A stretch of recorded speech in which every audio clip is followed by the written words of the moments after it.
आकाशवाणी देहरादून से प्रस्तुत हैं प्रादेशिक समाचार। पहले मुख्य समाचार।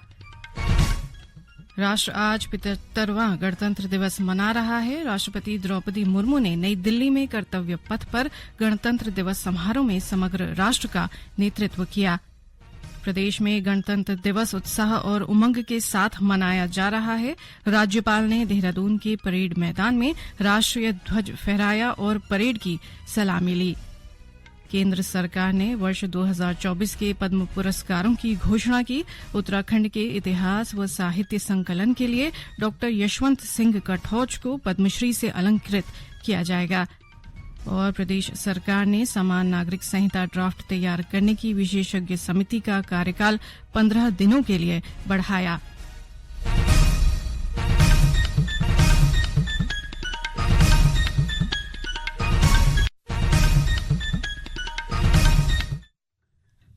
नमस्कार, दोपहर समाचारों के साथ मैं व्याख्या चंदोला और अब समाचार विस्तार से।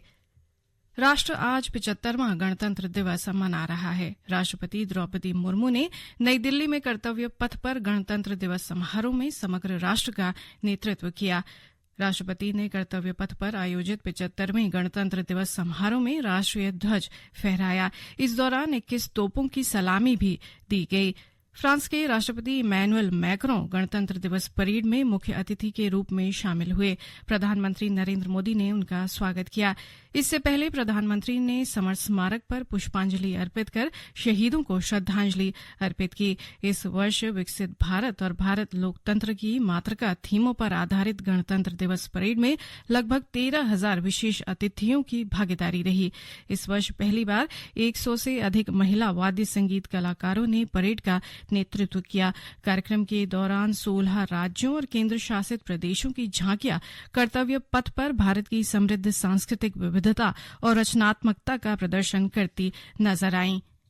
उत्तराखंड में गणतंत्र दिवस उत्साह और उमंग के साथ मनाया जा रहा है। विभिन्न स्थानों में सांस्कृतिक कार्यक्रमों का आयोजन किया गया है और सार्वजनिक स्थलों पर देशभक्ति के गीतों के साथ पूरा राज्य गणतंत्र दिवस के जश्न में डूबा हुआ है। राज्य के स्कूल, कॉलेजों और सरकारी आवासों में सुबह ध्वज फहराया गया और विभिन्न कार्यक्रम आयोजित किए गए। देहरादून के परेड मैदान में गणतंत्र दिवस के मुख्य कार्यक्रम का आयोजन किया गया। इस अवसर पर राज्यपाल लेफ्टिनेंट जनरल गुरमीत सिंह ने राज्य स्तरीय गणतंत्र दिवस समारोह में राष्ट्रीय ध्वज फहराया और परेड की सलामी ली। परेड मैदान में विभिन्न विभागों ने आकर्षक झांकियों का प्रदर्शन किया और राज्य के लोक कलाकारों व विभिन्न स्कूली बच्चों ने लोक नृत्य व सांस्कृतिक प्रस्तुतियां दी। उधर नई दिल्ली में कर्तव्य पथ पर गणतंत्र दिवस परेड में कुमाऊं रेजिमेंट की टुकड़ी ने हिस्सा लिया। इसका नेतृत्व कुमाऊं रेजिमेंट की 22वीं बटालियन के कैप्टन चिन्मय शेखर तपस्वी ने किया। इससे पहले राज्यपाल गुरमीत सिंह ने राजभवन में ध्वज फहराया और राष्ट्रीय ध्वज को सलामी दी। उन्होंने देश की आजादी के लिए अपना सर्वस्व न्यौछावर करने वाले आजादी के महानायकों व संविधान निर्माताओं के प्रति सम्मान और आभार व्यक्त कर श्रद्धांजलि दी। इस मौके पर उत्कृष्ट सेवा देने के लिए अधिकारियों व कर्मचारियों को सम्मानित किया गया। मुख्यमंत्री पुष्कर सिंह धामी ने गणतंत्र दिवस के अवसर पर मुख्यमंत्री आवास में राष्ट्रीय ध्वज फहराया। विधानसभा भवन देहरादून में विधानसभा अध्यक्ष ऋतु खंडूरी भूषण ने ध्वज फहराया। देहरादून स्थित पुलिस मुख्यालय में पुलिस महानिदेशक अभिनव कुमार ने ध्वज फहराकर उपस्थित अधिकारियों व कर्मियों को संविधान की उद्देशिका की शपथ दिलाई। पुलिस महानिदेशक ने केंद्रीय गृह मंत्रालय द्वारा पूर्व निर्मित मापदंडों के आधार पर वर्ष 2023 के लिए चुने गए प्रदेश के सर्वश्रेष्ठ पुलिस स्टेशन थाना क्लेमेंटाउन के थाना अध्यक्ष को प्रशस्ति पत्र देकर फायर स्टेशन मायापुर हरिद्वार को सर्वश्रेष्ठ फायर स्टेशन की ट्रॉफी और पुलिस कर्मियों को राज्यपाल उत्कृष्ट सेवा पदक, उत्कृष्ट सेवा सम्मान चिन्ह तथा सराहनीय सेवा सम्मान चिन्ह प्रदान किए।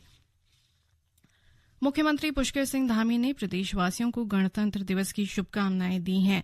अपने संदेश में श्री धामी ने कहा कि प्रदेश के विकास के लिए राज्य सरकार लगातार प्रयास कर रही है। उन्होंने कहा कि शिक्षा में समुदाय की सहभागिता को प्रोत्साहित किया जा रहा है और इसके लिए हर स्कूल में विद्यालय प्रबंधन समिति का गठन किया गया है। श्री धामी ने बताया कि राज्य में शिक्षा के स्तर को सुधारने के लिए 141 राजकीय विद्यालयों को उत्कृष्ट विद्यालय के रूप में विकसित करने के लिए केंद्र सरकार की पीएम श्री स्कूल योजना से जोड़ा गया है।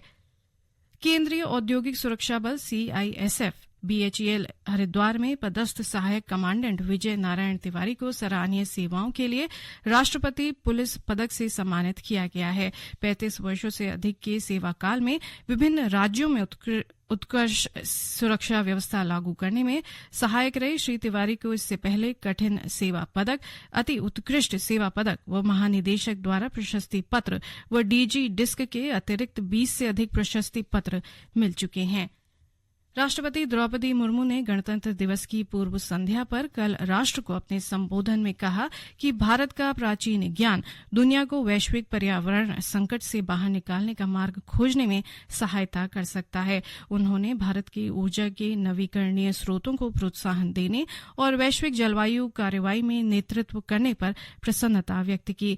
राष्ट्रपति ने विश्वास व्यक्त किया कि नारी शक्ति बंधन अधिनियम महिला सशक्तिकरण के लिए क्रांतिकारी साबित होगा। आर्थिक विकास पर राष्ट्रपति ने कहा कि भारत की विकास दर बढ़ी है। उन्होंने विश्वास व्यक्त किया कि आर्थिक विकास में भारत का ये असाधारण प्रदर्शन वर्ष 2024 और उसके बाद भी जारी रहेगा।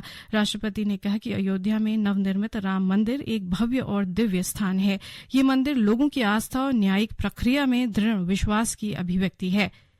ये समाचार आकाशवाणी के देहरादून केंद्र से प्रसारित किए जा रहे हैं।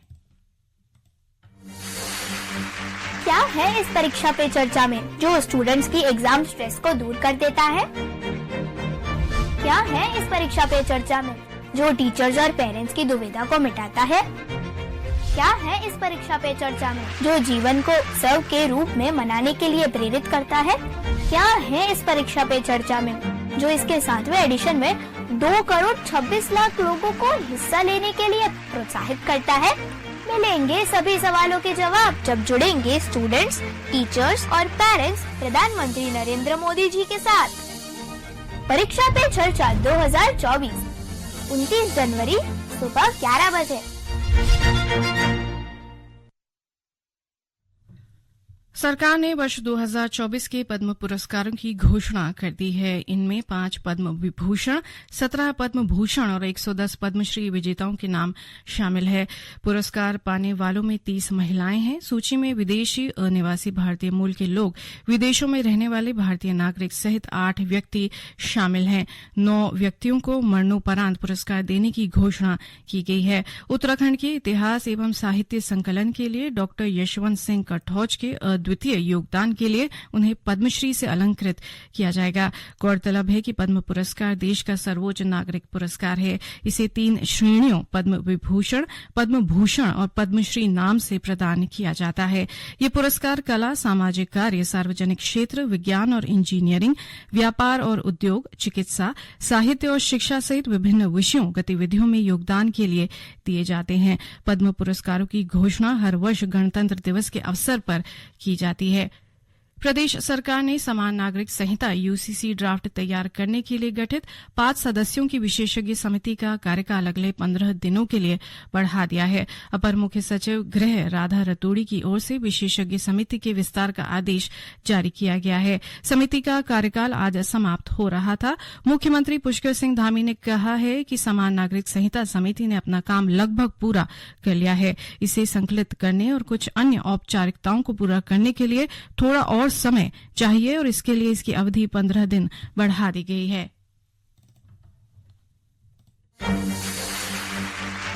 UCC कमेटी ने अपना काम लगभग पूरा कर लिया है और उसका संकलन करने के लिए कुछ अन्य औपचारिकताएं पूरी करने के लिए कुछ समय और उनको चूंकि काम करना है इसलिए 15 दिन का समय बढ़ाया है। जल्दी ही हमको ड्राफ्ट मिलने वाला है और ड्राफ्ट मिलते ही हम आगे की कार्रवाई आगे बढ़ाएंगे, विधानसभा का सत्र बुलाएंगे।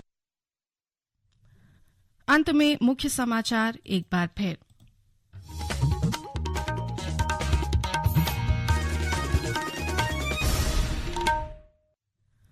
राष्ट्र आज 75वां गणतंत्र दिवस मना रहा है। राष्ट्रपति द्रौपदी मुर्मू ने नई दिल्ली में कर्तव्य पथ पर गणतंत्र दिवस समारोह में समग्र राष्ट्र का नेतृत्व किया।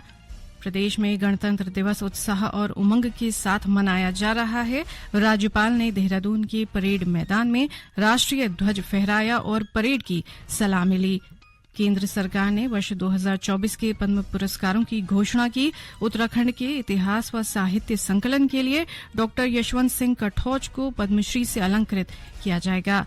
और प्रदेश सरकार ने समान नागरिक संहिता ड्राफ्ट तैयार करने की विशेषज्ञ समिति का कार्यकाल 15 दिनों के लिए बढ़ाया। इसके साथ ही प्रादेशिक समाचार का ये बुलेटिन समाप्त हुआ। नमस्कार।